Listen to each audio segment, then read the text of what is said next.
এটা হচ্ছে রেজালা, চিকেন রেজালা, না রোস্ট নাই। আমার রেজালাটা পছন্দ হয়ে গেছে। এখন আমি দিয়ে দেবো টক দই বানিয়ে নিলাম, যেহেতু টক দই নেই, দুধ দিয়ে লেবু দিয়ে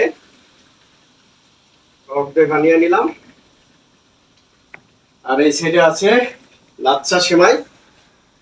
কালকে ঈদের দিন সকালে আসলে সেমাই, খিচুড়ি, গরুর মাংস, আর দুপুরবেলা হবে পোলাও, রেজালা, গরুর মাংস। যাক, আমরা রোস্ট পাকানোর জন্য অত পারফেক্ট না, সেজন্য আর কি ছোটখাটো এই আয়োজন। যাক, সবাইকে ঈদ মোবারক অগ্রিম। এই খাবারগুলা কিন্তু হচ্ছে কালকের জন্য, যেহেতু সকালে আমাদের নামাজ পড়ে এসে আবার ডিউটিতে যেতে হবে, ডিউটি করতে হবে।